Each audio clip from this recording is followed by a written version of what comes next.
21. Juli 69, 2:55 UTC. Surface of the Moon. Neil Armstrong. depressed in the surface about 1 or 2 inches, although the surface appears to be uh, very, very fine-grained as you get close to it. It's almost like a powder. Ground mass is very fine. I'm going to step off the limb now.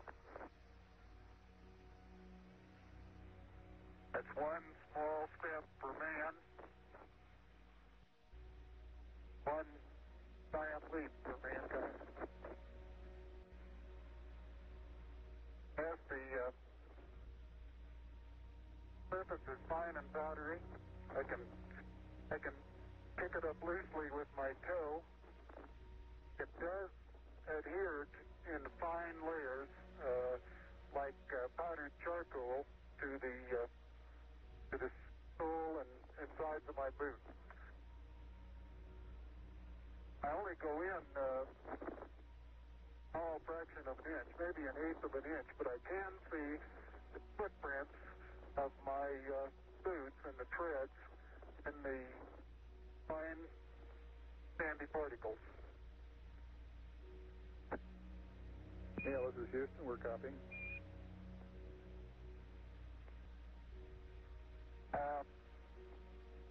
There seems to be no difficulty in moving around as we suspected. It's even perhaps easier than the simulations of 16G that we performed in various simulations on the ground. Absolutely no trouble to walk around. Here, men from the planet Earth first set to the upon the moon, July 1969 AD. We came in peace for all mankind.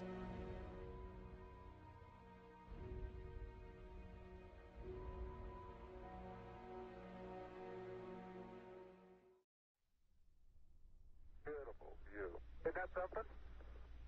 Beautiful it is. Was denn das da? What is this? Ah, okay, gut. Ich mach die Experiments hier raus. The laser ranging retroflector experiment was deployed on Apollo 11, 14 and 15.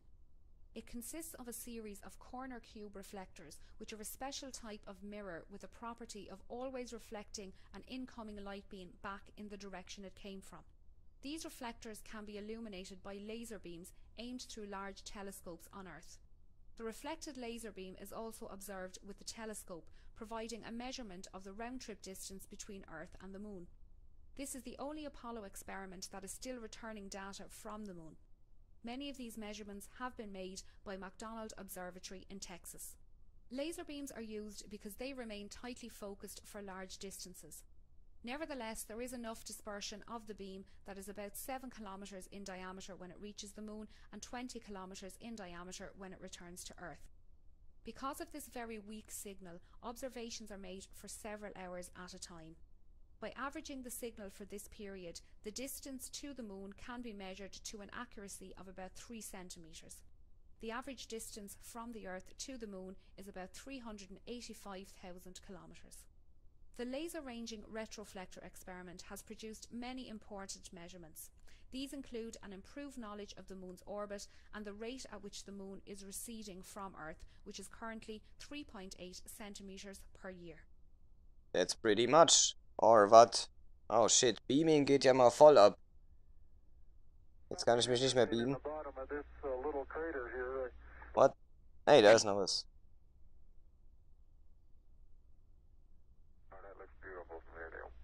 It has a stark beauty all its own. It's like much of the high desert of the United States. It's different, but it's very pretty out here.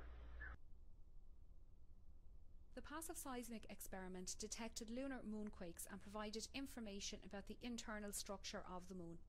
This experiment studied the propagation of seismic waves through the Moon and provided our most detailed look at the Moon's internal structure.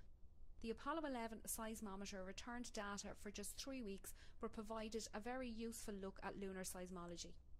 More advanced seismometers were deployed at the Apollo 12, 14, 15 and 16 landing sites and transmitted data to Earth until September 1977. Each of these seismometers measured all three components of ground displacement: up-down, north-south and east-west. If a seismic event is observed by 3 or more seismometers, the time and location of the event can be determined. Because seismic waves from distant events travel deeper into the Moon than waves from nearby events, by measuring events at various distances from the seismometer, one can determine how seismic velocities vary with depth in the Moon. In turn, this information can be used to study the Moon's internal structure. Most of the events observed by the seismometers were due either to moonquakes or to meteorite impacts. However, the third stages of several Saturn V rockets and the ascent stages of several lunar modules were deliberately crashed into the Moon after these spacecraft were no longer needed. These man-made crashes produced seismic events of known times and locations and helped to calibrate the network of seismometers. Krank. Sehr krank. Teleport, please. No? Okay. Neil, this is Houston, radio check, over. Hi, Roger. Houston, loud and clear. Roger. Loud and clear. Roger, Buzz. Loud and clear, bitches. What is this? Oh, die Flagge, ja. Based on your camera transfer with the LEC, do you foresee any Ah, nee, ist er nicht. Was ist das? SRC transfer, over? This is the solar wind composition experiment. Ah. The Sun continually emits a flux of electrically charged particles into space. This is termed the solar wind. The Earth's magnetic field prevents these charged particles from reaching the Earth's surface, although in the Earth's polar regions, these particles can reach the upper part of the atmosphere, causing auroras. The Moon is outside the Earth's magnetic field for most of each month and has a negligible atmosphere, allowing solar wind particles to reach the Moon's surface. The solar wind composition experiment was performed on Apollo 11, 12, 14, 15 and 16. It consisted of an aluminium foil sheet 1.4 metres by 0.3 metres that was deployed on a pole facing the Sun. This foil was exposed to the Sun for periods ranging from 77 minutes on Apollo 11 to 45 hours on Apollo 16, allowing solar wind particles to embed themselves into the foil. The foil was then returned to Earth for laboratory analysis. This allowed the chemical composition of the embedded solar wind to be determined more accurately than would be possible if the measurement were made using remotely controlled instruments on the Moon, but limited the periods at which observations could be made. Of course. Aber okay, interessant zu wissen. Da ist die Fahne. Okay, Houston, I'm going to change lenses on you. Boom. Roger, Neil. The Lunar Flag Assembly, or LFA, was a kit containing a flag of the United States, designed to be planted by astronauts on the Moon during the Apollo program. 7 such flag assemblies were sent to the Moon, 6 of which were planted, the exception being the one carried on Apollo 13, which had to abort its landing due to a serious spacecraft failure. The nylon flags were hung on telescoping staffs and horizontal bars constructed of 1-inch anodized aluminium tubes.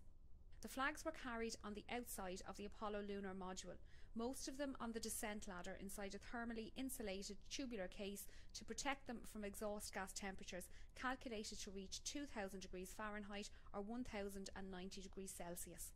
6 of the flags were ordered from a government supply catalogue and measured 3 feet by 5 feet. The last one planted on the Moon was slightly larger, at 6 foot wide, the flag which had hung in the Mission Operations Control Room in the Manned Spacecraft Center for most of the Apollo program. Nice. Sehr cool. Neil and Bob, What is this? the President of the United States is in his office now and would like to say a few words to you, over. Okay. That would be an honor. Go ahead, Mr. President. This is Houston out. Hello, Neil and Buzz. I'm talking to you by telephone from the Oval Room at the White House. And this certainly has to be the most historic telephone call ever made. I just can't tell you how proud we all are of what you do. For every American, this has to be the proudest day of our lives. And for people all over the world, I am sure they too join with America realizing what an immense feat this is. Because of what you have done, the heavens have become a part of man's world. And as you talk to us from the Sea of Tranquility, it inspires us to redouble our efforts to bring peace and tranquility to Earth. For one priceless moment in the whole history of man, all the people on this Earth are truly one. One in their pride in what you have done, and one in our prayers that you will return safely to Earth. Of course we do. Wir haben nichts anderes vor. President, it's a great honor and privilege for us to be here representing not only the United States, but Hooray! men of peace of all nations, men with interest and a curiosity and with a vision for the future. Honor for us to be able to participate here today. And thank you very much, and I look forward, all of us look forward to seeing you on the Hornet on Thursday. I want to back up and partially close the hatch. When you are ready, use the linear module. On my way out. But I'm not. Bill is now unveiling the plaque that is. For those who haven't read the plaque, we'll read the plaque that's on the front landing gear of this LAM. There's two hemispheres, one showing each of the two hemispheres of Earth. Underneath it says, "Dear men from the planet Earth, first set foot upon the moon, July 1969 AD. We came in peace for all mankind." It has the crew members' signatures and the signature of the President of the United States. Nice. Komm, ich komm mal mit dahinter. These rocks